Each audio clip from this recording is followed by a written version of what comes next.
All right, everyone. Hello and welcome to Star Wars Geek Girl. I am Zoe and I'm here with my friend John Scalise of the Beskar Bucket and Inflatable Falcon podcasts. If you're watching, we have some video. I'm not sure where it's going to go, probably YouTube. But if you're watching the video, I'm wearing Star Wars pajamas because I just got back from work and my clothes were wet because I work in a water park. So I'm in my pajamas for this podcast. It's all good. So Lizzy's been really busy and I've been really busy. So we've taken a mini hiatus for like a month, but I finally get to talk about the finale of Obi-Wan Kenobi. I don't think we need to do a spoiler-free review at this point. If you're someone that listens to Star Wars podcasts, I'm sure you've either seen it or had it spoiled for you by now. But do you want to just give like a general reaction you had to this, John? Yeah, I mean, I think overall the finale just gave it was a nice conclusion to everything that they had set up. I know me personally, I was a bit underwhelmed by the first two episodes, but we've talked about it on the Inflatable Falcon, where I was a bit underwhelmed with the first two, but I think by the end of it, I was very very happy with how it all ended. Yeah, I think for me, yeah, like you said, it tied up everything very nicely. And for me, it was like, I don't like to, like, I feel like a lot of people go into things like with a checklist of everything they want. And like, if it doesn't give them everything, then they're like, oh, that was bad. And I don't like to go in like that. I don't like to have like, I want this to happen and like specific things like that. But there were a few specific things I was looking forward to seeing in this show and wasn't sure if we were going to get. And then I got all of them in the finale, basically, which was just awesome. And it was the perfect ending. I know some people were saying they wanted a season two. I mean, if they came out with season two, I would watch it. I'm sure I would probably like it, but I'm very happy with this being the ending if they don't pursue another season, which I don't think they will, but what do I know? Yeah, I mean, I think that a lot of people go into these shows with expectations. I mean, as I do, but when you're disappointed that something didn't go the way you expected it to, I think that's a bit odd that you'll bash the show just because you didn't see everything. Like there were things that didn't happen that I wanted to see. I wanted to see, more than 30 seconds of Qui-Gon at the very end, but am I disappointed by the show entirely? No, I still think it was very well done, even though everything on my personal checklist wasn't hit. Mm-hmm. Yeah, it was just such a great finale. I watched it before I went to work that morning. And then I go to work and like I have a few people at work I can talk Star Wars with, but they're like, like normal or whatever. So like they didn't wake up at 5 a.m. to watch it before they went to work. So I just had to like hold it in all day. Yeah, I was actually good. just having this conversation with someone where like yeah, the as you said, the normal people, they can just watch it in, when they get off work. Whereas like me, I'm very active on, like, I don't want to say active, but I frequent social media, YouTube a lot. So I always wake up at 3 a.m. as soon as they drop on the East Coast and watch the new episode, because I know the second I open Instagram, Facebook, YouTube, it's immediately going to be spoiled for me. Yeah. Yeah, that's I don't do 3 a.m. I'll usually like I think I would wake up like 5, 6, depending when I had to be at work, and then just like all right, phone stays plugged in until I watch Obi-Wan. But yeah, I'm the same way. I have like because I know it'll get spoiled. Like the one time when when the first season was airing, I was in school, but the finale came out of the season one on the same day that I was coming home from school for winter break. So I was like, I'm gonna wait till I get home and I can watch it with my dad. And so I was like, all right, no social media today until I get home. Like I have a final and then I'm gonna pack and go home. And I just out of habit that morning opened YouTube. And the day before I'd been using YouTube to listen to the Mandalorian soundtrack. So the soundtrack, because he used to post the soundtrack with each episode, and so the soundtrack for the new episode was like, it's like, oh, you were listening to this yesterday. Here's the new one. But the song recommended to me was called "A Warrior's Death," and I was like, oh my gosh. And like the picture, then there's another picture. There's a different video with a thumbnail, and it was like Din Djarin, and his face is all bloody in that one shot. And so like that paired with that, I was like, does the Mandalorian die in the Mandalorian? So like all day, like this was all I was thinking about. And he didn't. We're all good. But yeah, don't use social media before you watch episodes. That's my advice. Yeah, that's my biggest gripe with like the YouTube like breakdown. It's like, yeah, they'll put spoilers in the title or in the thumbnail, but like the example I used the other day was, yeah, it'll say spoilers, but like for season 1 of The Mandalorian, it'll be like a picture of Moff Gideon holding the darksaber outside of the TIE fighter. It's like, well, there goes that reveal. Yeah. Or my favorite is like TikTok videos, and they put it in the caption spoilers. And it's like the video is playing. It's there. It's already playing. Like the captions would come up first.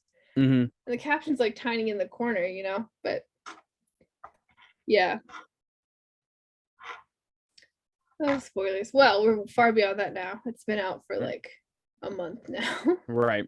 So I think we're all good. Yeah, I think we don't have to go through I have like the Wikipedia page pulled up for the episode just so I don't forget anything I might want to talk about.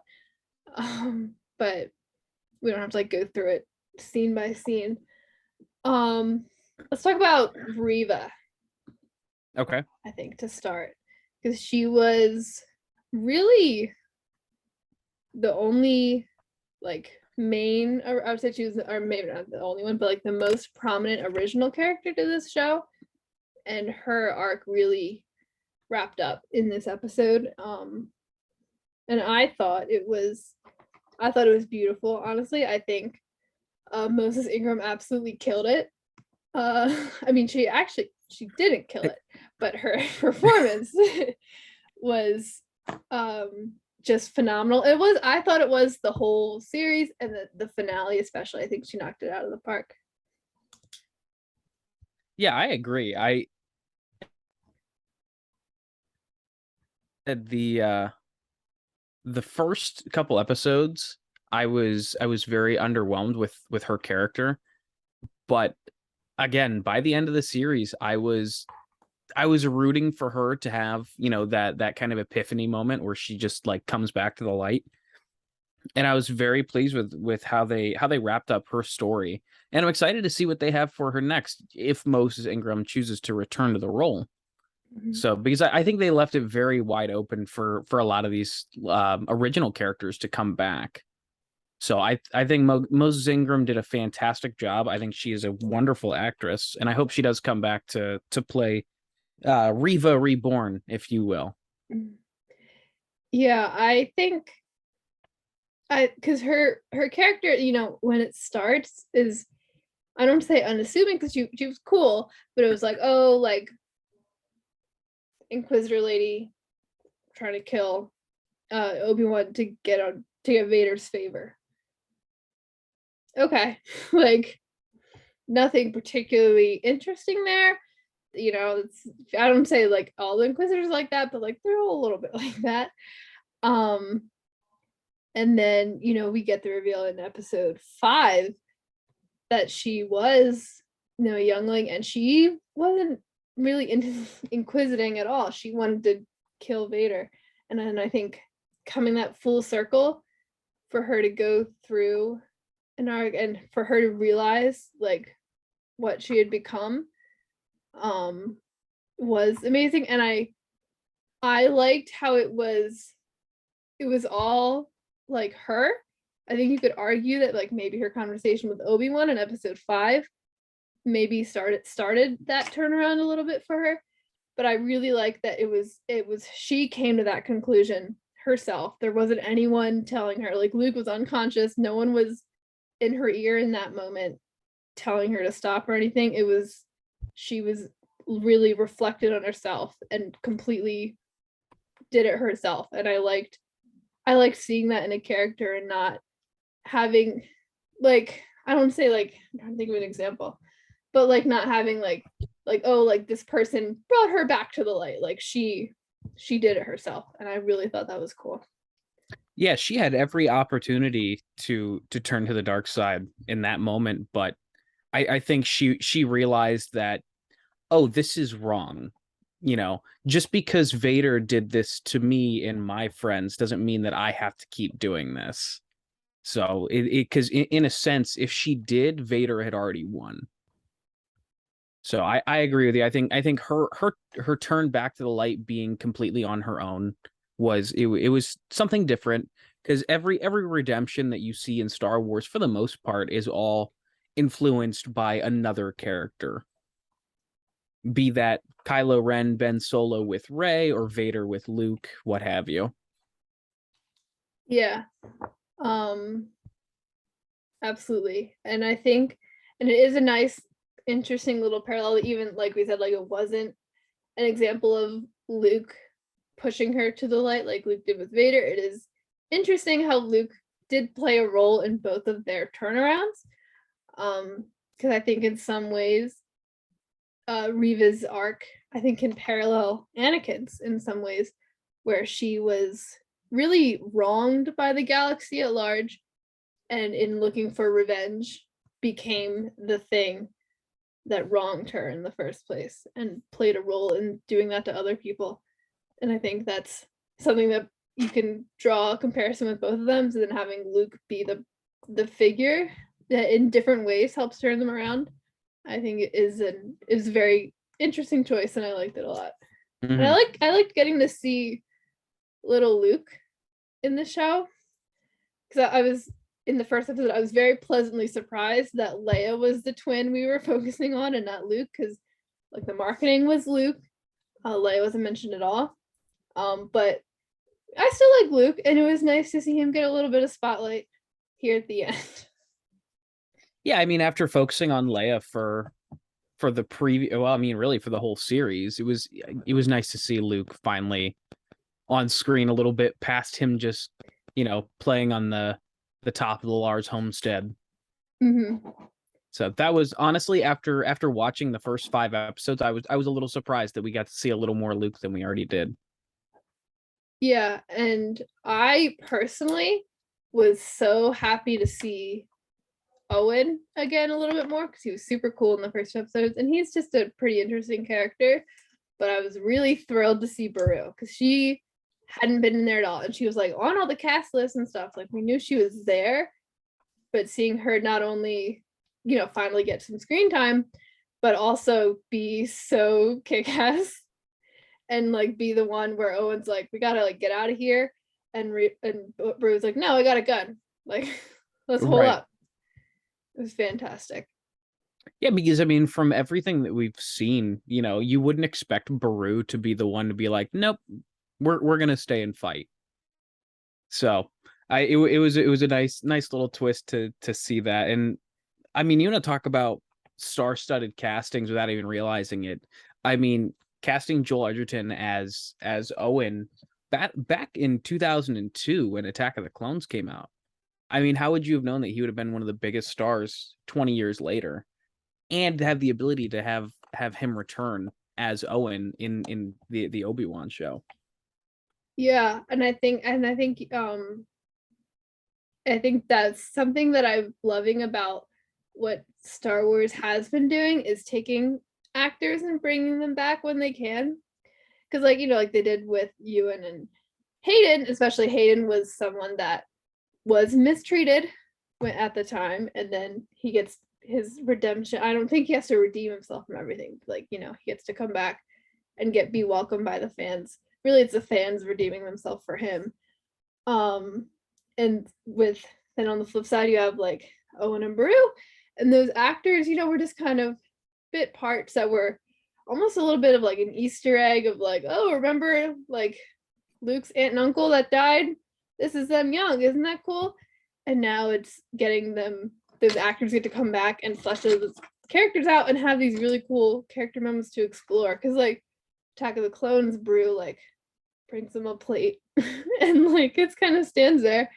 Miranda says she takes the baby and now she gets to have like lines and like be awesome and have a real like show like what that strong like character that she is. And I thought it was really cool. I would recommend the From a Certain Point of View story from her point of view in the A New Hope book. If you haven't read it, it's pretty interesting.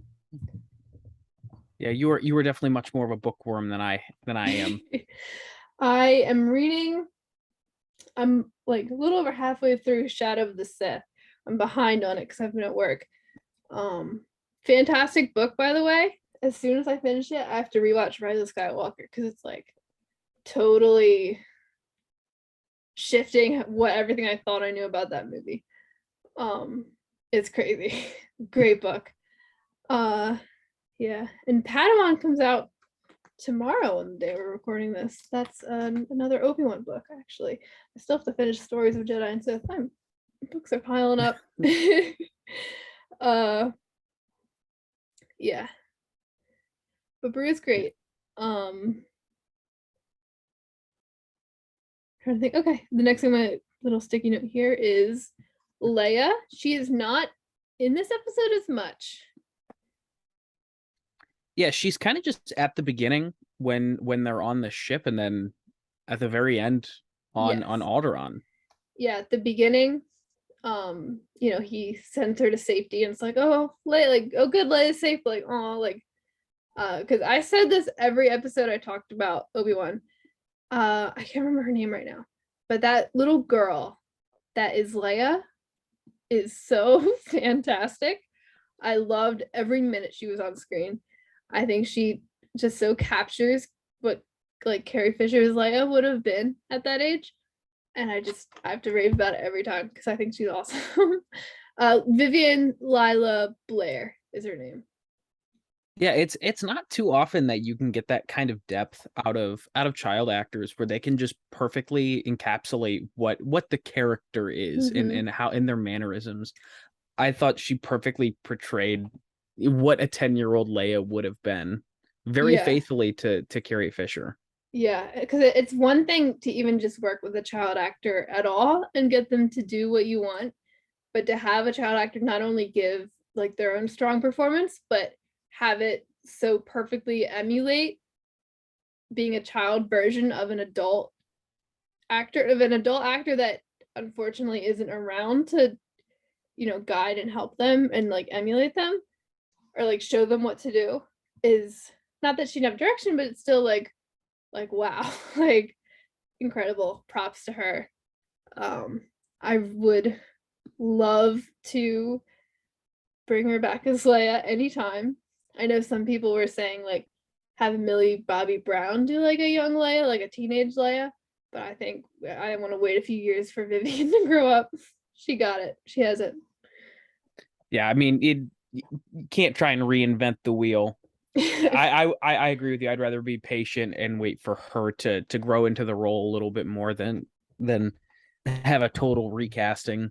Yeah, she's fantastic. And one thing about this episode too was the last couple scenes, there was like a fade out a little bit. So it would like something would happen. Like I think the first time it was like when Reva and Obi-Wan have their moment and it faded out and I was watching and thinking like, oh, like I really wanted to see like little Leia again. And then here's the scene with little Leia again. And then it fades out and I'm like, oh, like I really want to see like Palpatine. And then it comes back and then there's Palpatine. And then it's like, oh man, but we can get Qui-Gon. And then it comes like fades out and comes back and there's Qui-Gon. It was like, it kept ending and then giving me the next thing I wanted. It was fantastic. Yeah, the fake out ending, because I had the same thing. It's like, oh, that's it. Wait a minute. No, there's more. And it's like the exact thing. It was like, because like I said, like I try to avoid having like this is my checklist. If it doesn't give me what I want, like, but I was like, oh, like it's a little disappointing. We didn't get Qui-Gon. Oh, there's Qui-Gon. Never mind. Like, oh, a little disappointing. We didn't get this. Oh, we got it. Never mind. It was fantastic. But I thought we're jumping around, but I thought the ending with Leia, when she has the holster. Mm-hmm. And super cute. And I think I forget the name of the woman who plays Bran in this series. But she does it really well. One of my favorite Star Wars books. I say they're all one of my favorites, but one of my favorite Star Wars books is Claudia Gray's Leia, Princess of Alderaan. And Brea Organa is featured a lot in that book. And I forget this woman's name because she's a recast from the original the Revenge of the Sith actress that was in for one shot. But I think she really captures the energy that Claudia Gray put into the character in that book. Like that's exactly kind of how I pictured her. That kind of she has to be a queen and she has to be regal and motherly, but she has her own we know how Leia is. She has her own little, humor to her, and I think she captured that very well. But I thought the interaction between Leia and Obi-Wan was really sweet, and I was crying when he was telling her these are the qualities that you have of your mother and your father, and I cried a lot in this episode. Oh yeah, I did too. It was the one thing that Deborah Chow really nailed is throughout the season, but specifically in the finale, it was very emotional. It got a lot of reactions out of me, and I think again, kind of jumping around here, but the biggest tearjerker moment was when Anakin was looking Obi-Wan in the eye, mm-hmm. and that got a big old swell out of me. Yeah. So I think it's something we have to give major props to Deborah Chow and also the writing team and everyone that worked on the show, because this is a relationship between two characters that was such a main focus for, I'm going to say 2 movies. It wasn't as much in The Phantom Menace, but for 2 whole movies, and having, especially, you have such an iconic battle and ending scene between them in Revenge of the Sith, and it's such a huge moment, and it's defining for the entire franchise, really. And it's not that she was trying to beat it, but it's okay, where do we go from there? How do we top that? And I think she totally nailed it. This is exactly what I wanted from their interaction. And it this is a relationship that has, people have talked about for so many years and what it means. And I think they handled it with the care and the respect that it deserved. And there was definitely a recognition of this really means something, and how they treated it was very important, and they nailed it. yeah, so I think everyone has what they'll think of as their Star Wars moment, and mine has always been the Battle of the Heroes. Heck, I've got it tattooed on my nice. on my arm, and to go back and see the battles between Obi-Wan and Vader in the Obi-Wan series, be that episode 3 or episode 6, I think you're right. They took what was there, made it better, because obviously you've got, it's a different point in the characters' lives, and we have better technology to make it flow better. But I think they took what was there, improved upon it, but still paying homage to the duel from episode 3, because that's very important to me. Seeing those 2 characters fight as who they are that's undoubtedly the most important relationship and quality for them to keep intact, which I've got a very strong feeling this is probably some of the last we'll see of Anakin / Vader and Obi-Wan in live action, at least. Mm-hmm. So I'm glad they kept that, respectful, if you will. However, I will say I think the biggest miss of that battle is I wish they would have sampled Battle of the Heroes in the score. Yep. But I've got fan edits to go back and watch if I really want that. But I think overall it was very well done from a fight choreograph standpoint, let alone, the dialogue thereafter. Yeah. Yeah, I agree. Battling or sampling Battle of the Heroes was a miss. Because that song is just so iconic. And it would have been really cool, but they did so much else right. I can't even, and we can move on to that fight. That was the next thing on my list, because wow, I think I said when we podcasted episode 3 and we had that first interaction between Vader and Obi-Wan, I said that hit me like a truck. That was crazy. Oh my gosh, I think this battle hit me like an entire freight train. This was it was awesome. And I was on the edge of my seat, and cutting between Reva chasing Luke created a nice amount of tension too, I think.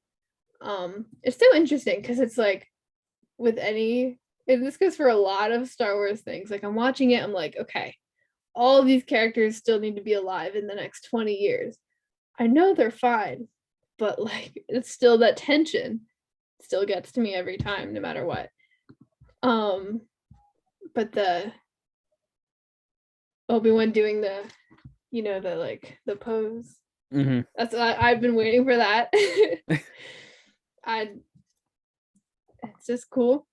And the Vader kind of besting him at first, and throwing him under the rocks, and then Obi-Wan doing the Avatar earthbending, throwing him. I don't know. It was so cool. I don't need to describe it. Everyone saw it. Man. And the mask split was great. And I think what I appreciated about it most, and this is just how I feel, but it was Rebels. It was it was Twilight of the Apprentice. But it didn't feel like it was a copy of it.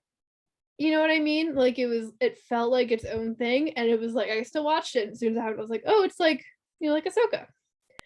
But it's still, it didn't feel oh, they're ripping off Rebels. It felt like this was its own thing. You know what I mean? Yeah, I think it was a nice. There's a fan poster out there that it gave a lot of clarity. So you've got the right half of Vader's mask was cut by Ahsoka. You've got the left side was cut by Obi-Wan, but yet Luke was the one to totally remove the helmet. I think it's a very nice parallel to see the 3 most important people to Anakin kind of chip away at Vader at different points in his life. So I thought that was a really nice parallel, and to open up the mask and so that way Obi-Wan could see Anakin, he could physically see through Vader, for them to have that dialogue and that conversation, I think was very impactful.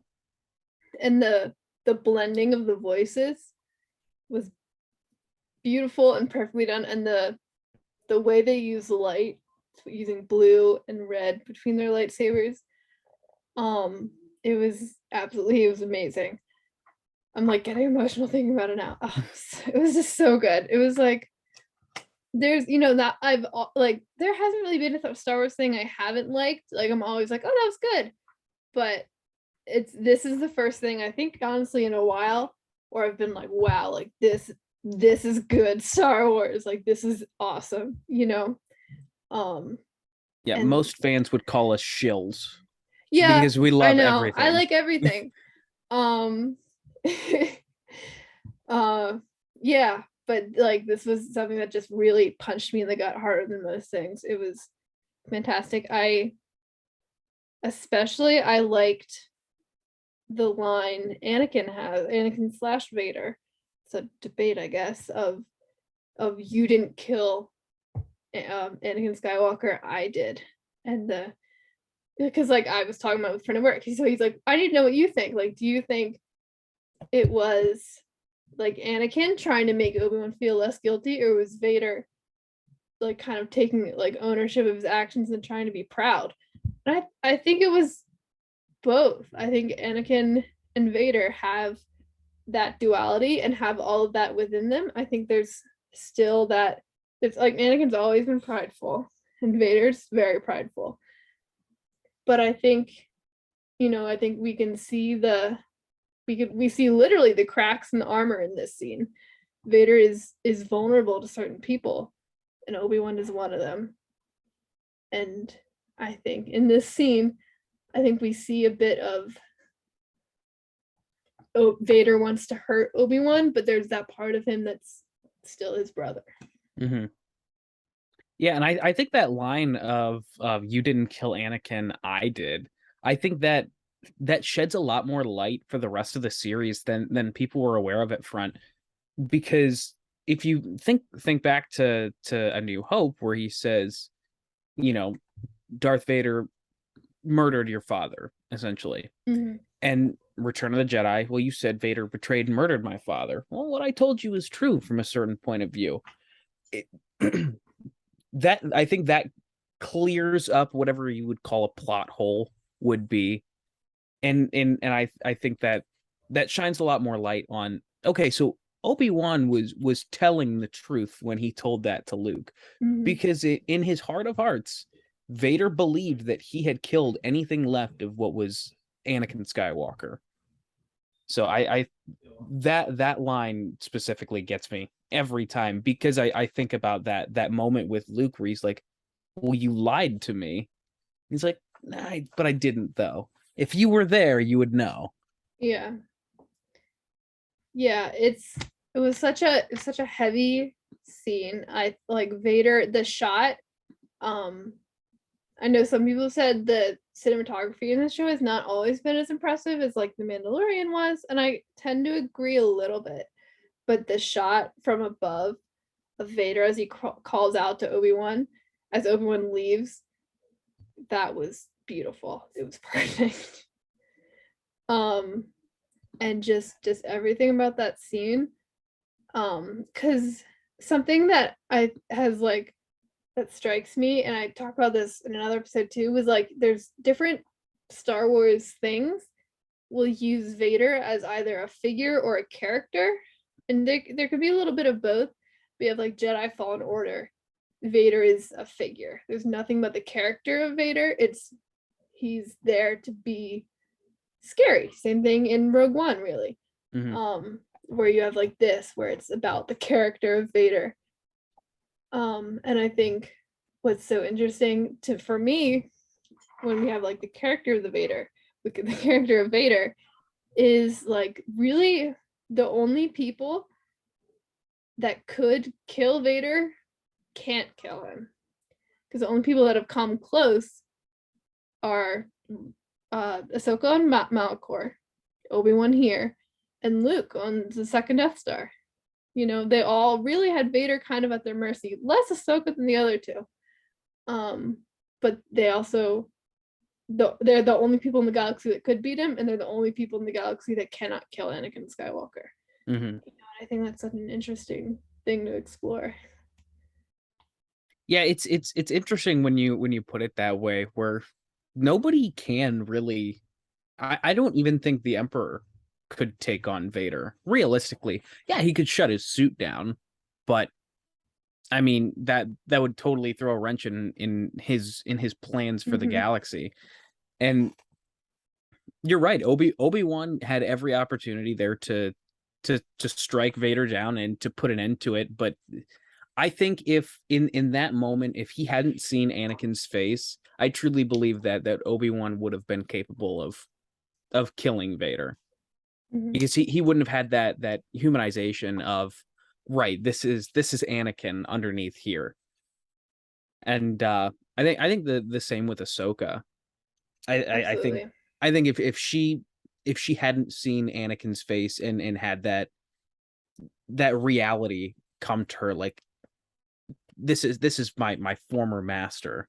I think the same thing. She would have been able to do it and not feel regrets about it. I think the only one that couldn't even kill Vader would have been Luke, because he knew, this is my father. I sense the good in him. I think he yeah, you can look at, okay, he cut his hand off and he sees the machinery underneath. Everyone cuts Vader's hand off. Right. Yeah.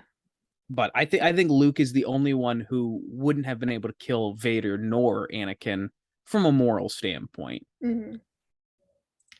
Yeah, and I think it's just so, because like even with like even Ahsoka, like I always think like when she jumps on him and does that cut that does slice open his mask, I'm like, she could have gone a little deeper, and whether it's just that still like instilled Jedi training of trying to disarm, not kill, or if it was a little bit of hesitation on her part, even before seeing the mask, but it's because like no one else ever gets even close. I mean, I'm not on the comics, but in the books and the screen material, no one even gets close to killing Vader. Escaping, outsmarting, maybe.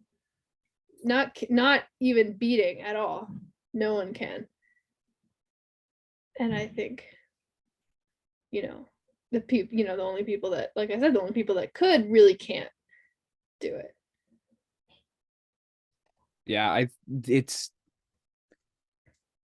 love the emotion that they kind of portrayed through that too. Like you can see it in Ewan McGregor's performance where he you can feel the weight on his shoulders there. It's like, I could end this whole conflict right now, but I can't kill my best friend. I can't kill my brother. So I think that was very well done by everyone involved, especially Ewan McGregor, who, I mean, he's been a character actor his entire life. So being able to see and feel that emotion in very few words. He did not have a lot of dialogue in that fight other than "I'm sorry" and "goodbye." Yeah. So just being able to see, you could see that in his eyes where it was very, very hurtful for him to have to sit there and do this. Yeah, and I also want to give a major props to Hayden Christensen's acting. He had like 3/4 of his face covered, and his voice was being blended with another person's voice, and that performance still really stood out. But yeah, like you said with Obi-Wan, I think another thing was getting to see Obi-Wan be able to say "I'm sorry" to his face was something, because he sort of, I can't remember, I don't think he said the exact words "I'm sorry" in Revenge of the Sith, but he says "I failed you," just but getting for him to just actually just apologize was incredible, because it's not, this is a hot topic. I'm not of the opinion that Obi-Wan was too responsible for Anakin's fall. I think there's a lot of factors, and maybe Obi-Wan played a part in certain ones, but I would never say that it was Obi-Wan, but obviously he feels that guilt. But I think it definitely meant a lot for Obi-Wan to be able to say that, and I think as much as Vader wouldn't really think it would, I think that meant something to Vader, even if it was just being insulted, kind of like, how dare he, Mm-hmm. Yeah, such an incredible scene. It was like something that really the entire show was building up to, and it really felt like, even though it was far from even conceived, felt like something the movies really led up to too. Yeah, and I think like you said, he didn't apologize in Revenge of the Sith. For a matter of fact, he put all of the blame on Anakin, where you're supposed to bring balance to the Force, not leave it in darkness. So I think that was a nice little redemption, so to speak, for Obi-Wan to say, you know what, I had a part in this. I failed you. I'm sorry. So in kind of jumping back to what you said of having his voice, Hayden Christensen's voice distorted with James Earl Jones, man, that got me. because that they did the same thing with Matt Lanter in Twilight of the Apprentice, and I again the parallels between the two are incredible. But I'm a Revenge of the Sith fanboy through and through. I own 112 copies of the movie, which that was a bet. Listen to the Inflatable Falcon if you want to hear more on that, because we poke at it every week. But in just hearing Hayden Christensen's voice, that brought me back to being 5 years old. See, watching that, and just having James Earl Jones cut in there. There were a couple points, and again, this is me just being a nitpick Star Wars nerd, where I'm thinking like maybe James Earl Jones would have been a better fit than Hayden Christensen's voice for very specific lines, but just having the two intertwined really it was a seamless blend between the two, because Vader and Anakin are two very different characters at the end of the day. Just because they're the same person, I don't think they're the same character. I do think that Hayden, you didn't kill Anakin, and then James Earl Jones, I did, was so top tier. Just, yeah. It was just such an incredible scene. And seeing the shift, Obi-Wan, because Obi-Wan started, he did his little fighting pose, and he was like, I have to kill Vader. Like, this is it, and seeing that and comparing it to at the end of that fight for both of them, because Vader's like, oh, time to go kill Obi-Wan, like, I messed him up pretty bad last time, let's do it. And that him at the end of that fight, especially after he very briefly had the high ground. I know why they didn't do it, because it's too memey, but I was a little bit like, come on, just say you have the high ground, like, you got it, just do it. I know why it was it would have been too memey, it would have broken it a little bit, but yeah, I guarantee they thought about it and decided not to. I guarantee that's a blooper somewhere. But I think the one thing that a lot of people, or at least not that I've heard of, have talked about is the intelligence behind that fight scene, where, because it's really a tale of two halves. You've got Vader wins the straight up fight because Obi-Wan just tried to take him one-on-one. Anakin / Vader has always been better in head-to-head combat. I don't think that's debatable in any fashion. But in the second half, after he lifts the rocks off the top of him and goes back after him, he outsmarts him. And the one thing that Obi-Wan preyed on is Anakin / Vader's impatience. If he gets knocked off his balance, he gets frustrated, and when he gets frustrated, he loses. Mm-hmm. So I thought it was really, really nice to, for him to use like you said, the Avatar moment where he starts throwing the rocks at him to physically knock him off balance, to then mentally throw him off his game. I thought that was very well done and very smart for them to do. Yeah, and I think, and that's something we saw, in the previous episode with both the flashbacks and with Obi-Wan knowing, like, yeah, he's not going to do a siege, like, he's coming down. Like, it was, like, the fact that, like, Obi-Wan can use that tactic really over and over again with Anakin / Vader, I think shows that, how well he knows him, and, like, just, yeah, I don't know. I don't know where I was going with that. I think if they had used that, take out Obi-Wan and insert any other character in the Star Wars universe, I would sit there and I'd call BS. Be like, there is no way they would know that Vader will go after them just for XYZ reason. But I think that Obi-Wan knows Anakin too well to know, yeah, he's more worried about me and killing me and getting his revenge for turning him into Vader than he's worried about 100 people on that cruiser. Mm-hmm. So I think that Obi-Wan is the only character that they would successfully be able to use that as a plot device of, no, he wants me, not you. Yeah. Because that's where, while there are many ways in which Anakin and Vader are distinct, that's where we see the blend, because Anakin, I wouldn't say Anakin had like a one-track mind, but if there was something he cared about or something he was passionate about, that was like his focus. It was often Padme in the Clone Wars and in like Attack of the Clones, but and even like, we saw in the Clone Wars sometimes, like if Ahsoka was in trouble, it was like, I don't care about anything else. I need to get my Padawan, Mm-hmm.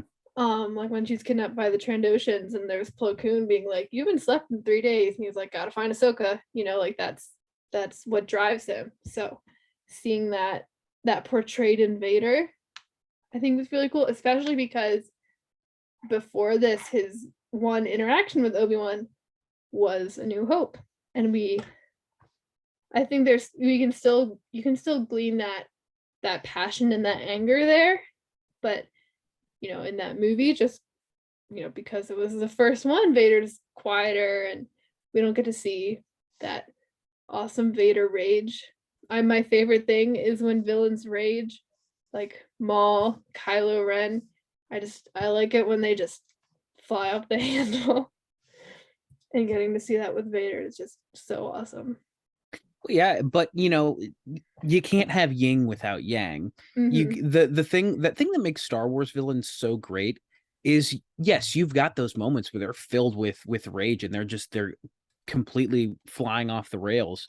But then you've got those slow sadistic moments that round them out Mm-hmm. and make them a smarter, better villain.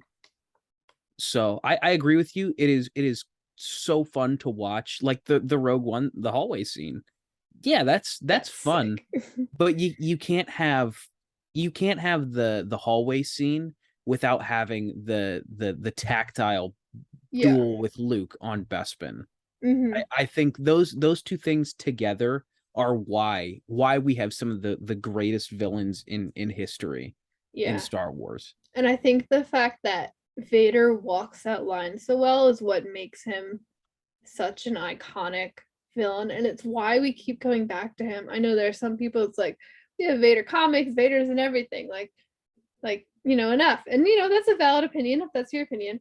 I can't get enough of Vader because of how awesome he is, both as an imposing figure. Like there's one of the books, I believe it's either Myths and Fables or Dark Legends. I think this story's in Myths and Legends, but it's about this dark, imposing figure that comes through with a red blade and wipes out a town.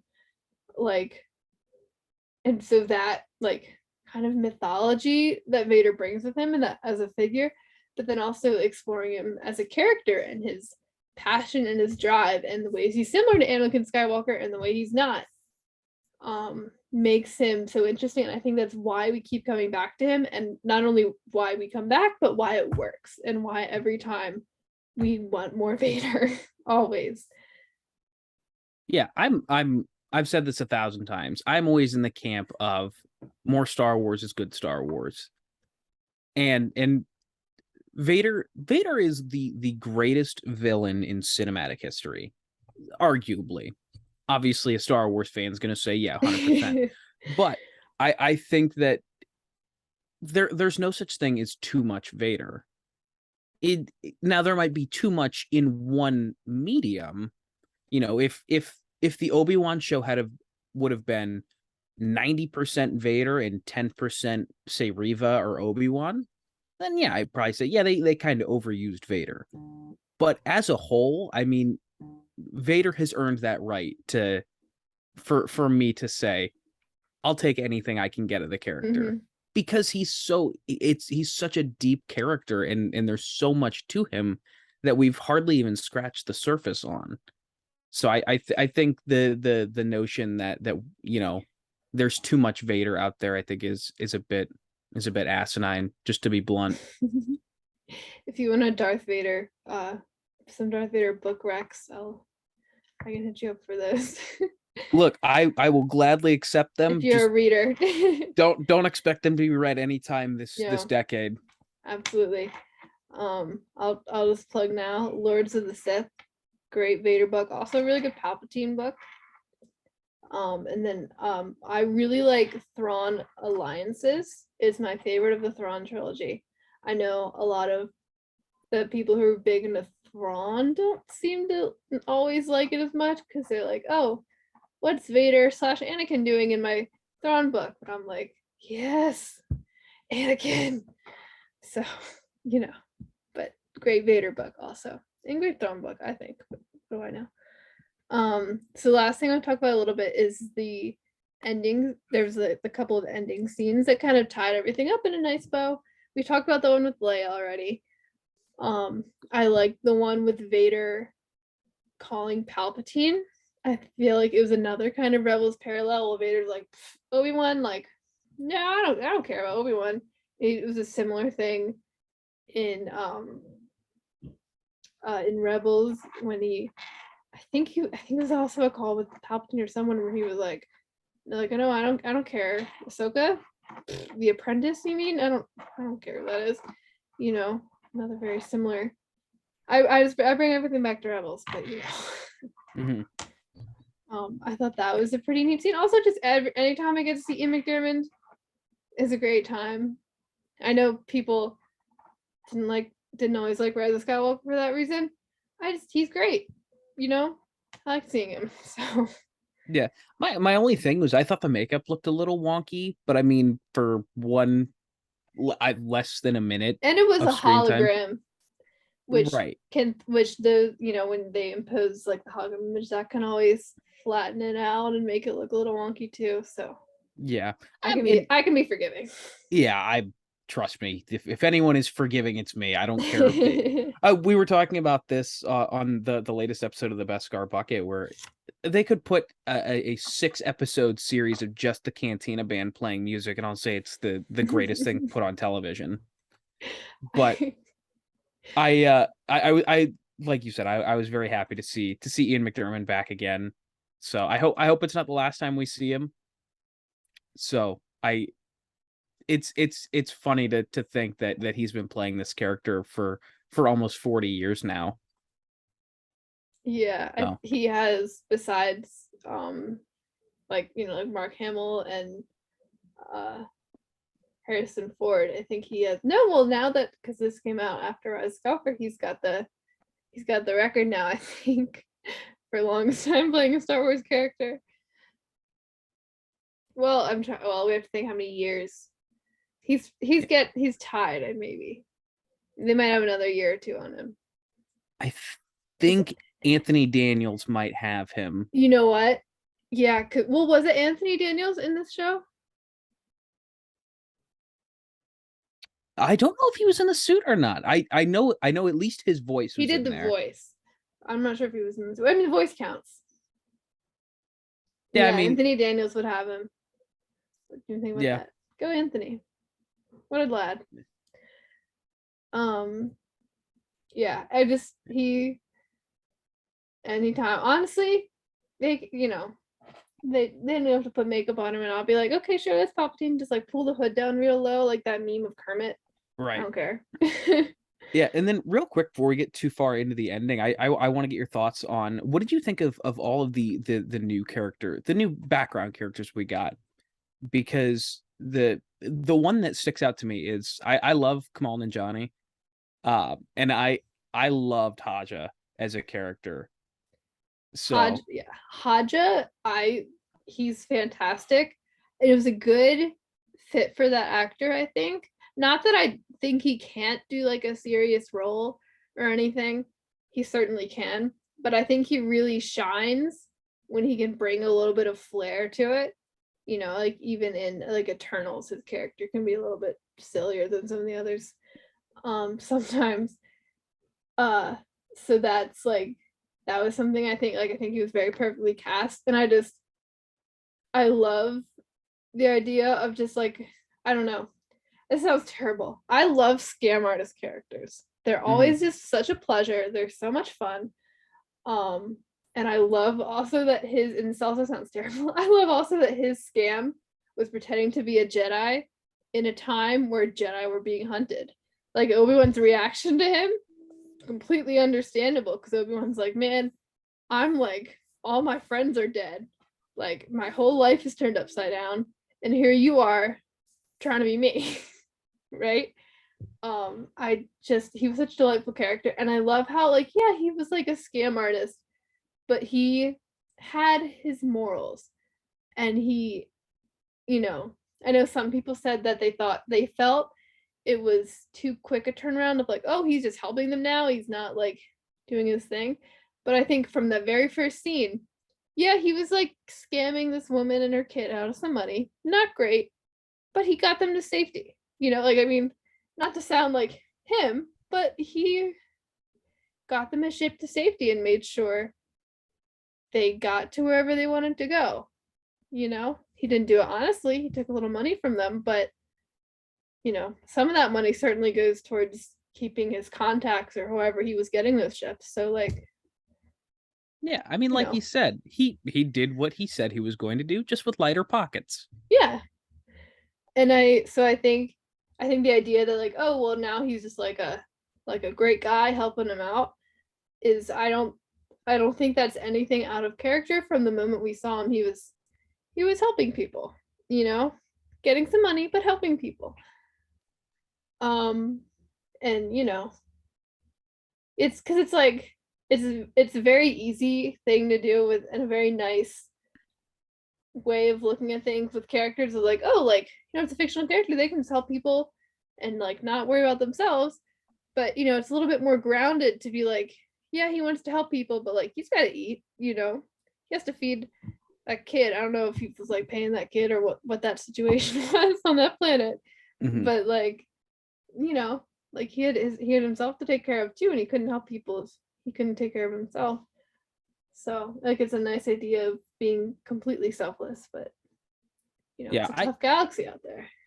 I really hope at D23 or at one of these upcoming events that they announce something with Kamal Nanjiani and O'Shea Jackson, because I really liked Roken's character too. Roken was cool. I'm still, they announced that Lando series at D23 like what, a year or two ago now. Mm-hmm. I'm still, that's what's keeping me going. I love Donald Glover's Lando. My main wish is Taika Waititi gets to direct an episode of that show, because I think that's just a great combination. But now I want Haja to meet him. Yeah. I just think that'd be fun. I think they could play off each other really well. I don't know what that interaction would be. Don't know how it would work. I still want it. I think it would be great. Throw Hondo in there, you got a perfect. Throw Hondo.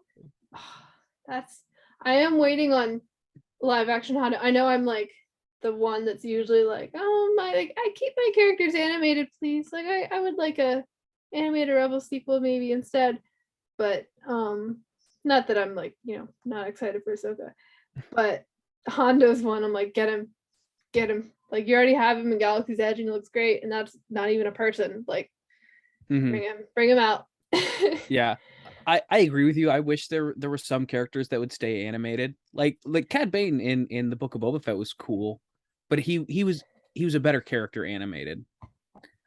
I don't know why, but I always have a much easier time with the transition to live action to animated than the other way around. Mm-hmm. Like Zeb, I'm having a hard time because I'm like, Zeb gets so underappreciated.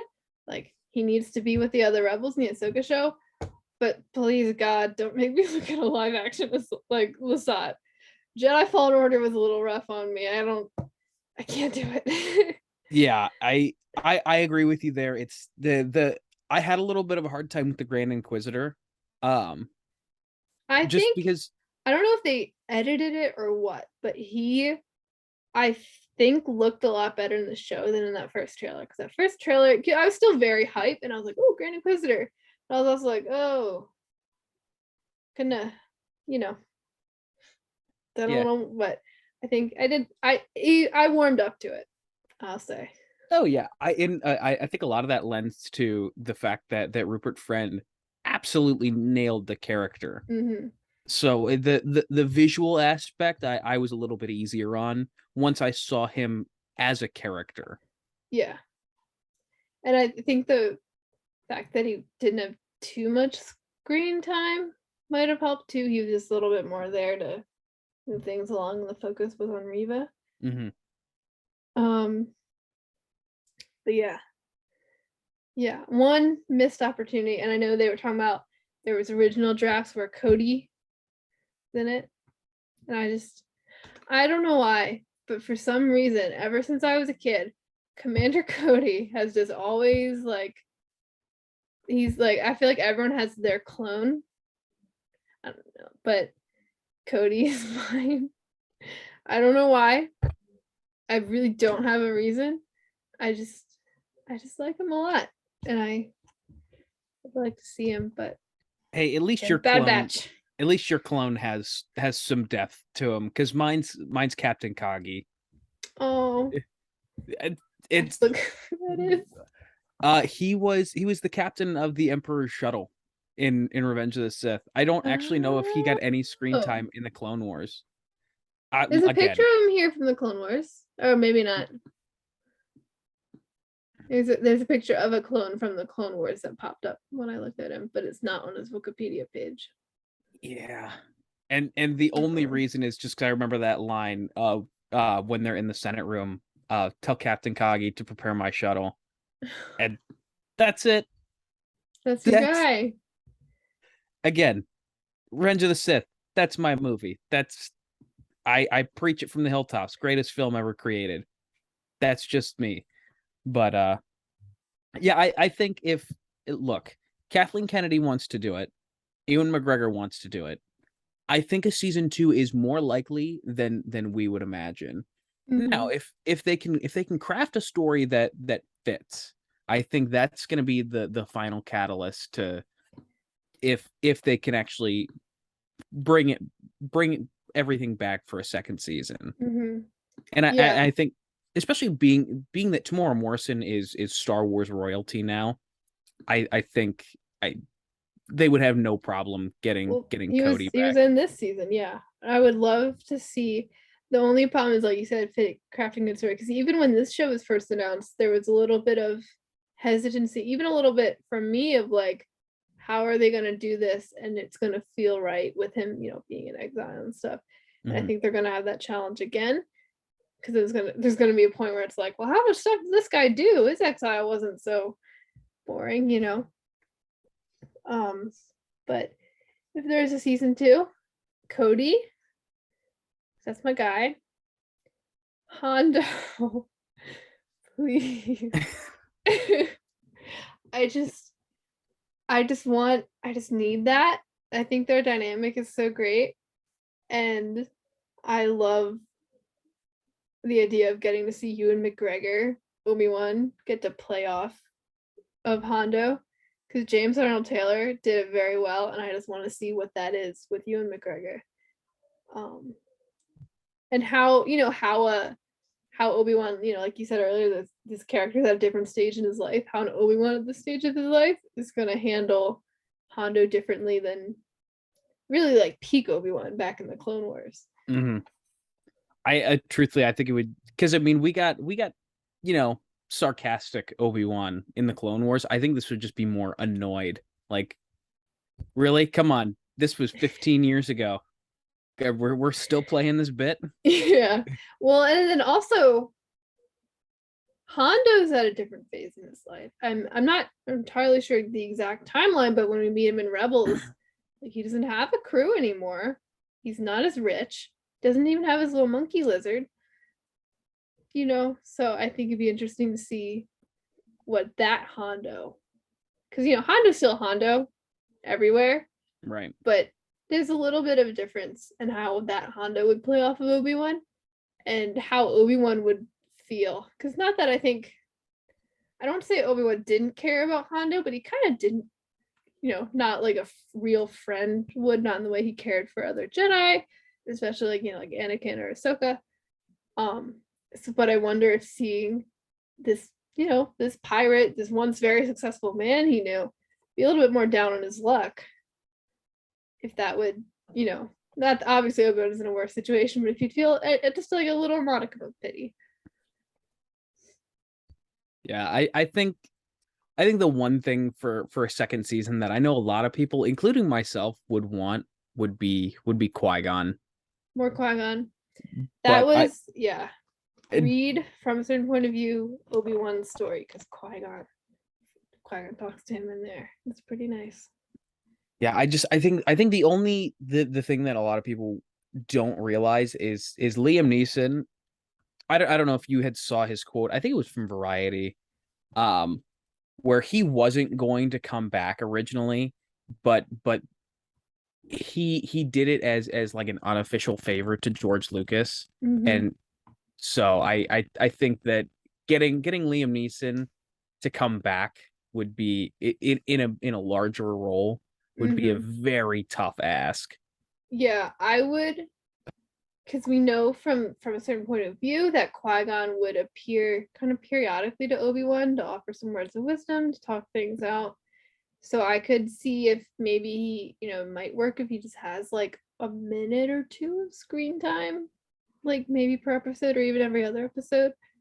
They can get that limited amount, because they certainly have to pay a lot, but ultimately I think it could be worth it from a story point of view. But also, if you can't get Liam Neeson back, Disney is the largest conglomerate on the planet. They'll do it. No, they they'll can do it. shell out some cash. If they really want to. They'll do it. Yeah. Especially after, I feel like, I don't know. I guess I don't know how everything works, but I feel like the show is a success. I think, as much as maybe a slightly above average, because the way that all Disney things are a success. Because like everyone's like, oh, Solo flop, Solo profited a good bit. Yeah, I think that's something a lot of people don't realize is just because you didn't like it doesn't mean that it was a flop. Disney hasn't lost money on anything that they've put out. So I think that yes, you could say it wasn't critically well received would be a better way to say that, but to say that it flopped from a business standpoint is just ignorant to say. Also, Solo's awesome. So. Oh, I mean, clearly. Yeah, right? Yeah, I will say this though. I made this comment after episode 6 had come out, and it took my dad 3 days to watch it. So kudos to you and your dad for watching them together. I don't have that kind of patience. He works. My dad wakes up crazy early with me watching them, so we're in the same boat. Oh God, that'd be like pulling teeth. My dad works nights, so I couldn't get him to wake up. My dad, he's a teacher, so he's on summer vacation. So even during the school year, he would just wake up before, because they're all on Wednesdays and Fridays. So he would just wake up early before we went to school. Yeah, but I had made the comment of it was nice to see more laid back Qui-Gon. He definitely let the edge off in the afterlife. See him a little bit more sarcastic and not so dry was nice to see. The first line of "It took you long enough." I don't think you would have seen that in the Phantom Menace. No, and that's something I think, like, again, I'm pulling it back to the books, Master and Apprentice from Claudia Gray. We see like a little bit of that in his like personal narrative, but again, he's not always saying it. And I just love, he's loosened up a little bit. I guess, dying and becoming a immortal Force ghost will put things in perspective. Right. Actually, speaking of Liam Neeson, is he coming? Because you were at Star Wars Celebration. Obviously, I was not. Is he going to voice Qui-Gon in Tales of the Jedi? I was not in that panel. That's like the one panel I wanted to go to. I think I was like doing something during that one or something. From what I understand, because I knew a few people who did get into that panel, it's not dialogue heavy. Like there's very, very little dialogue actually. Like they didn't even say if like Ashley Eckstein would be voicing Ahsoka or not. I don't think. Like I know like the one who plays Iden Versio was voicing Ahsoka's mom, but there's very little dialogue, so I could see them just being like, we could get Liam Neeson, but wait, Qui-Gon could just not talk, you know, and that if that just fits what they're going for with the show. But yeah, I don't know. Yeah. I guess we'll find out. That comes out, they said this fall, right? Yeah, I think so. Bad Batch Is this September. fall. September. Do they have a date yet? Oh, I think so. They keep announcing all these things because I remember Celebration. I was like, everything was like this fall, and I'm like, man, I'm gonna have a job. Yeah, September 28th is nice. Okay, first... I need to write that down. Yeah. It's gonna be a crazy couple months for Star Wars because I'm so excited. Well, because you've got Andor coming out at the end of next month. That's 12 episodes, or I forget Lego Star Wars Summer Vacation in like 10 days. The only reason I'm gonna watch that is because Weird Al's in it. I always watch Lego specials. They're just cute. Yeah, what was I watched the holiday special, but I missed the Halloween one, and I just still haven't gone back to it. Halloween one's fun. I think the holiday special I liked a little bit more. But the Halloween one's pretty fun too. It's more like it's less like the holiday special was like a more of a straightforward movie, where the Halloween special is like a couple of different stories. There's like a story about like Grievous and a story about Maul and like stuff like that. It was cool. It was interesting. And Poe was in it. Yeah. But so you've got the Summer Vacation coming out in what you said 10 days, right? Yeah. Then you've got Andor on the 31st, which that's 12 episodes. That's gonna run for 11 weeks. Because the first two, I don't know why they keep doing this first 2 episode deal. It's like, come on, just stretch it out a little bit more.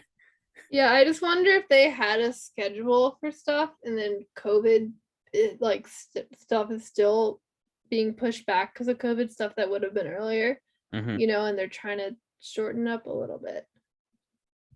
Yeah, so you've got Andor is going to overlap into the Bad Batch quite a bit. For sure. Actually, now that I think about it. Yeah. I mean, the Bad Batch will have enough episodes where I don't think it'll still get its own area towards the end. Plus, I'll take Star Wars twice a week. Right. So the Bad Batch is, oh boy, so that's the 28th. So they're still doing Wednesdays. So we're gonna have 2 new Star Wars shows for several weeks. They're doubled up on Wednesdays. Yeah. Because Andor's the 31st of August. That's a Wednesday. And then the 28th of September is also a Wednesday. So we're gonna have quite a bit to watch. Oh my gosh. And then that'll definitely get us through December, I think, with Tales of the Jedi as well. So then February we have Mando season 3. And then in the spring we're also in that year at least, we're also getting Visions, Ahsoka, Skeleton Crew slated for 2023. Possibly Acolyte, definitely not. Maybe.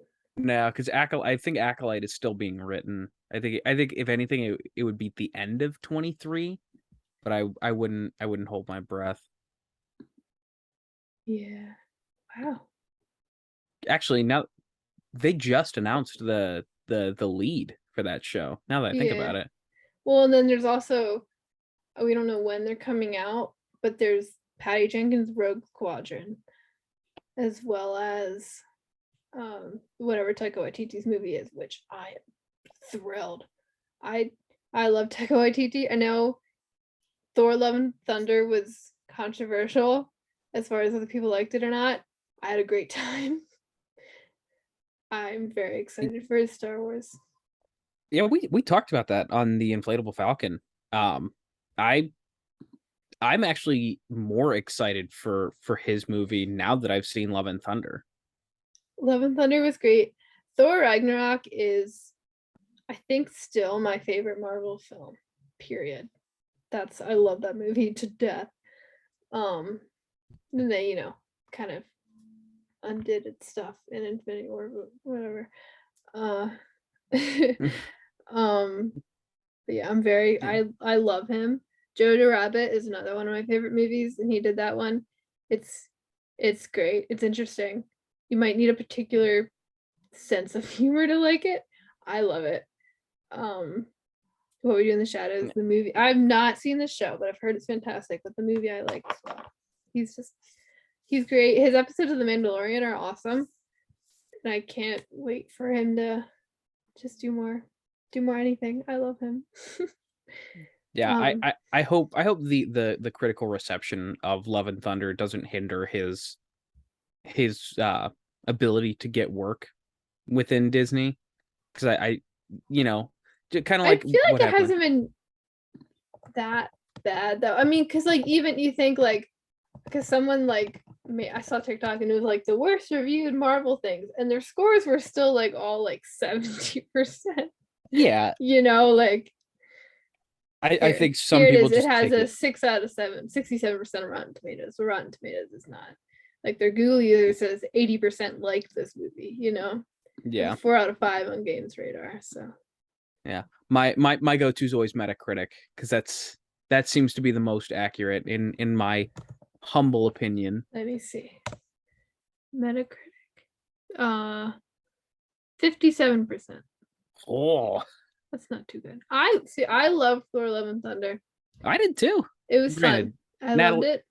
Natalie Portman is that is she my knocked it out of the park. We were walking out of the theater, and like on the drive home, I was like, so like, do you think like EVA film? And my dad goes, yeah, that would work. I was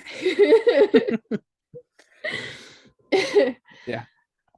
I gotta work on my arms before that though. Hey, but he's already got your helmet printed. Yeah, so. That doesn't fit my head. At least the first one he printed. It's way too small. Yeah, trial and error. I gotta get a smaller head. Yeah. Lots of really awesome Star Wars stuff to look forward to. I know comic fans, you guys are fed year round. I need to catch up so I can be on your team. But even books wise, we have Padawan tomorrow. The Leia and Han book, Princess and the Smuggler, comes out soon. High Republic stuff's coming out. Also, the Light and Magic documentary comes out on Wednesday, and I'm very excited for that. Oh my god, I forgot about that. Yeah. So I can't wait to watch that. Lots of good Star Wars stuff, lots of good Marvel stuff coming out of San Diego right now. We're having a great time. Honestly, anyone who's not in the geek team, they're missing out. Yeah, we're eating good in the neighborhood. Right. We have She-Hulk in a couple weeks. Wakanda Forever in a couple months. Oh man, that trailer. Did you see the Black Panther trailer? I did. Look, I was crying. Aquaman and Namor are two of my favorite characters, and to finally see him on screen after being teased all the way back in 2010, I'm pumped. I'm honestly, that teaser trailer they had, I was like, okay, that's it. Don't give me more. I have the vibe now. This looks awesome. I don't keep it. I don't want anything else until the movie comes out. Yeah, I think the thing that they announced, which I wish Star Wars would have had something. I think they're waiting for D23. Because I can't wait that long. I know, but I think because like we have Celebration, you know. Yeah. So like we get that. So like we do have to share with Marvel sometimes. We have to give them their spotlight. Yeah, I need an HD version of the Mandalorian trailer. I'm tired of watching these cam footage from Celebration. It was pretty good on the big screen. I'm sure they will. At least, like, I know there's some things they don't end up releasing. Like, I know, because, like, the Bad Batch, they showed us a different version than the one they posted online. Because, like, I texted my friend.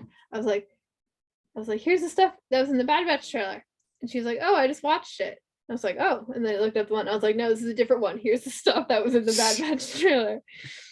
So I don't know if they'll end up releasing our version of the trailer. I hope they do, because I just really like the way that it was cut. Yeah, it was very well put together. At least, from the 240p quality that I Yeah. saw. Well, I liked having like Palpatine at the end in that, and just I preferred the way that one was cut. Hold on. Um, Wait a minute. What? in the Bad Batch trailer we saw. Oh, okay. Sorry. I was thinking the Mandalorian. I was No, I no, was no, about to say, Mandalorian. No, wait no, a I was talking minute. about the Bad Batch. No, we saw a different version of the trailer than the one that was released. And our Okay. version of Palpatine, no, Palpatine the Mandalorian, that would be nuts. No, but but like I'm saying, like that was like a separate version of a trailer. So I don't know if they'll end up releasing that one. I hope they do. But like the Mandalorian trailer, I feel like they're gonna release at some point. Yeah. Might be a little while, but Too bad it doesn't come out until February. So, because Din Djarin, I've said this before on our podcast, but I've always been a Star Wars fan, but The Mandalorian completely reignited the obsession that I had. So, I mean, there's a reason that Din Djarin was the first like character that I took the costume seriously, as opposed to just like a closet cosplay, where I buckled down and did it. I did it right. So I'm very excited for season 3 of The Mandalorian. That's the thing now that Kenobi's over, that's what I'm looking forward to the most. see, I've got my main hype is right now is Bad Batch because my boy Cody's in it and my boy Gunji's in it. And oh my god, Gunji! Yeah. Sorry, I was like literally screaming and crying in that arena. I would have been embarrassed, but everyone else around me was also screaming and crying, so it was fine. Yeah, but I have no doubt that Andor is gonna. I think Andor's gonna. I'm gonna not that I'm excited for Andor, but I think I have a feeling I'm gonna go into it a little bit not prepared, and it's gonna be way cooler than I already think it's gonna be. That's just what I think. I think Andor is going to be the most decisive thing they've put out since the sequel trilogy. I've got a very bad feeling that everyone's either going to love it and think it's the best thing since sliced bread, or absolutely hate it. But I think no matter what, I don't think anyone is ready for what they're prepared to do. I think it's going to be the most gritty and in my opinion, it looks like one of the best shows they've done. Mm-hmm. Just because it's a very different point of view than we're used to seeing. Yeah. We're used to seeing, the space wizards with laser swords, and you don't see the common folk of the galaxy too often. And I think having a show centered around that concept is going to really take people by surprise. Yeah, and like Rogue One depends on the day, but it's usually my favorite Star Wars movie.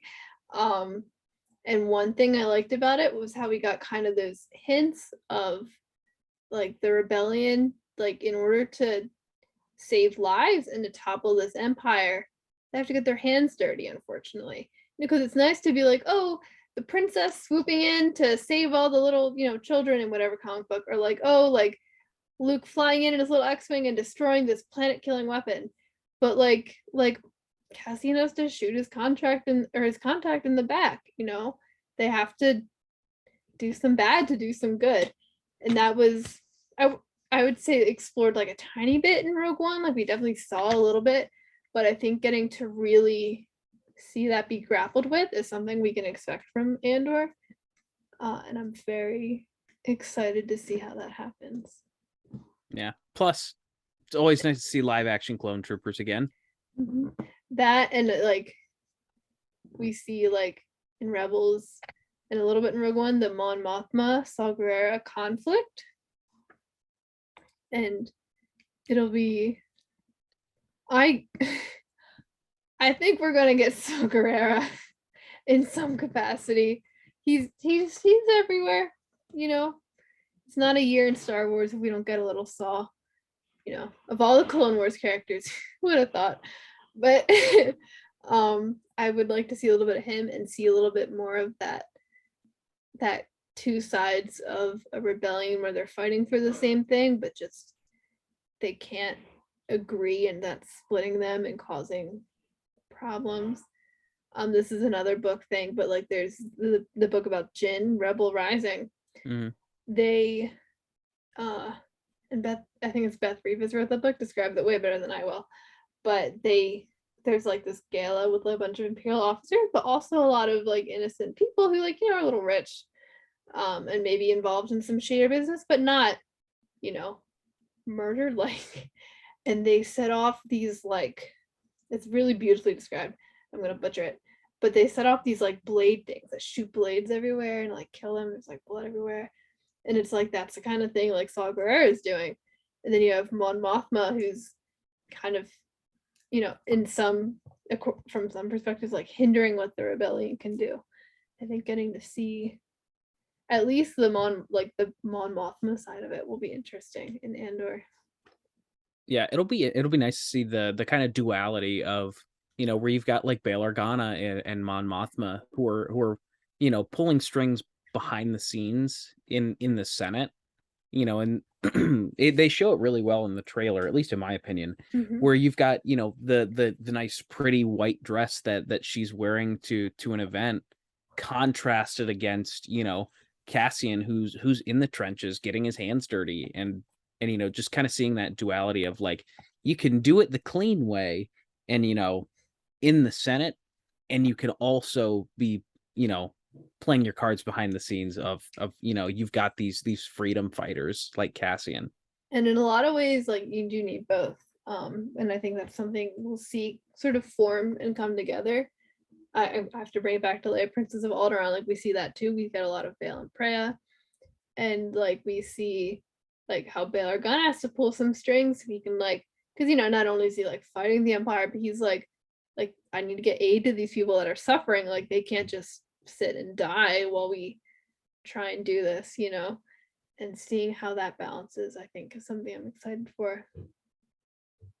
Yeah, And like I said, I think Andor is going to be if it doesn't bring everyone back together and, you know, as one fan base, I think it's going to drive a massive wedge. well, And that's the nothing we haven't dealt with before. Right. We're used to it. Yeah, I think I think everyone kind of under that umbrella of so our podcasts are under the umbrella of it's called the Unifying Fandom Network. Where it's the Beskar Bucket, the Inflatable Falcon, Karita Cast, and the forces behind Star Wars.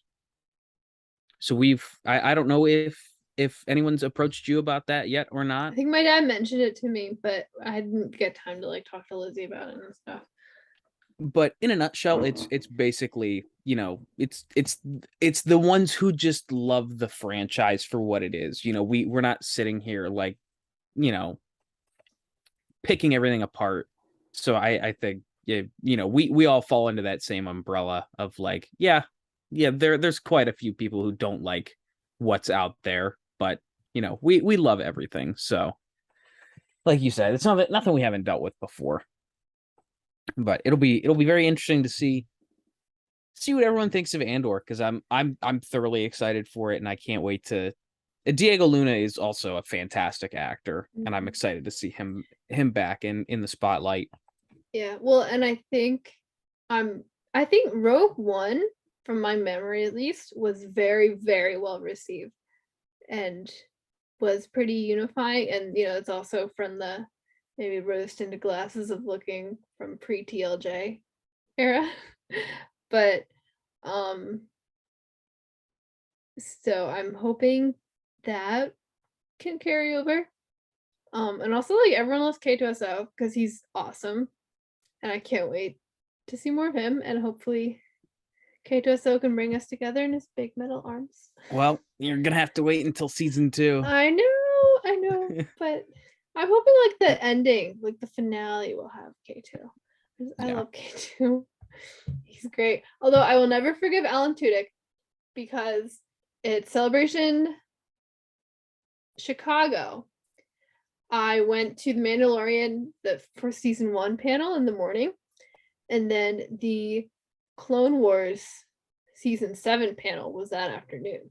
And so I didn't want to lose my seats. So I just waited in the arena all day. Turns out I didn't have to because there were plenty of seats. But in the middle of that, I got to see the Alan Tudyk panel.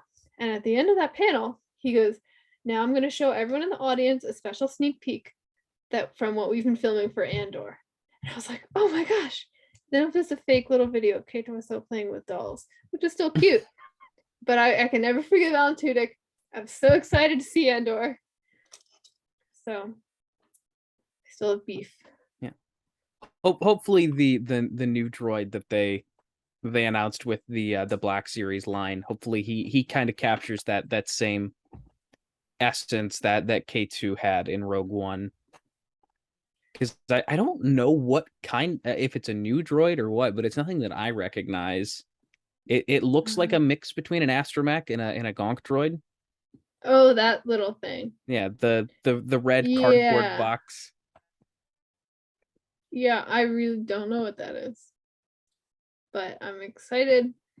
I'll just, in the meantime, while I wait for more K2, I'll just have to watch. I'll have to read Mighty Chewbacca again because that is some good K2. It's K2 and Chewbacca. It's fantastic. Yeah, you can't really go wrong with that. Yeah. And there was like, that book was kind of weird. There was like alive trees. I mean, the trees are alive, but like, you know what I mean? It was interesting. You are far more caught up on the books than I am. I think the only ones that are out now that I haven't read are these two that just came out in the past like month or two. Shadow of the Sith and Stories of Jedi and Sith. The rest I've read. I'm in the process of rereading a few. So I can review them and put that on the website.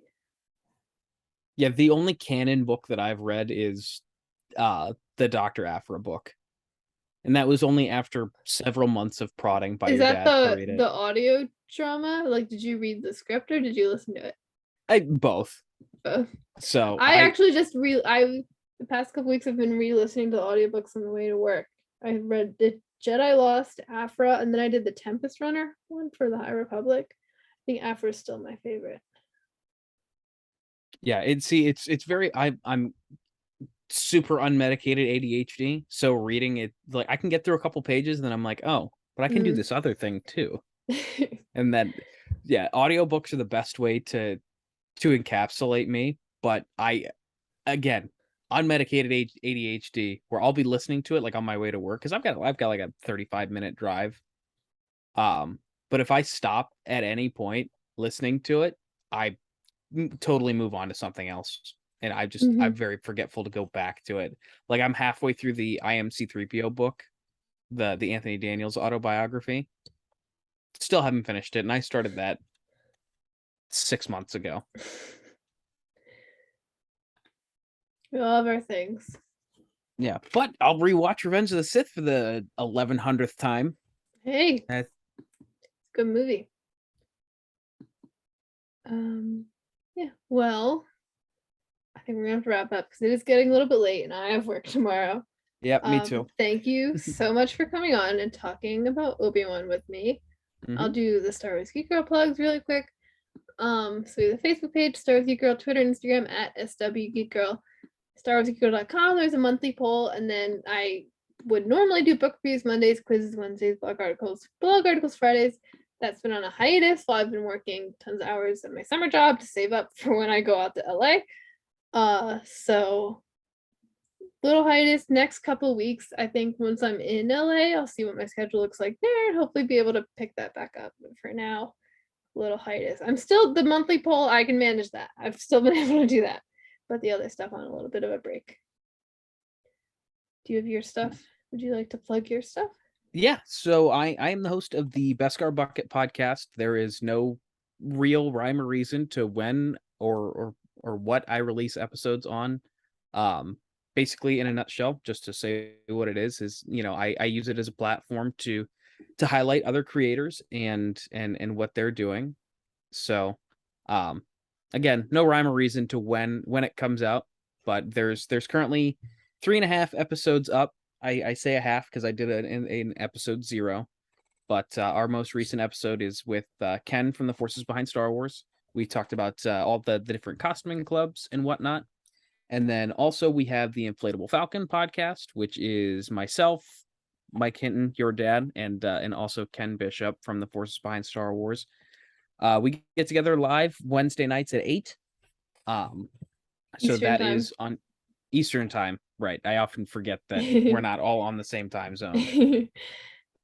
But yeah, so we're live Wednesday nights. We will talk about anything and everything. We haven't set a topic for this week yet, but I'm sure we'll figure something out on Wednesday night at 7:59. The topic usually goes all over the place anyway. Yeah, when I listen. It's fluid. Yeah. But yeah, so Beskar Bucket is anywhere podcasts can be found. And then the Inflatable Falcon is if you just look up the Inflatable Falcon podcast on YouTube, that's where you'll find us. Yeah. Yeah, well, thank you again so much for joining me. It was really, really great to talk Obi-Wan with you. Even though it's been a while since it came out. Yeah, thank you again. Thank you everyone for listening. I know again we're a little late in the uptake, but if you have any thoughts about Obi-Wan or any of the upcoming Star Wars stuff, just hit us up on Twitter. Twitter is probably where I'll get the fastest response, because we could not figure out how to get me logged in on the Instagram. That's just Lizzy, and she's again very busy. But yeah, thank you for listening. I was Zoe. I am John. Thank you again for listening to Star Wars Geek Girl. May the Force be with you, and goodbye.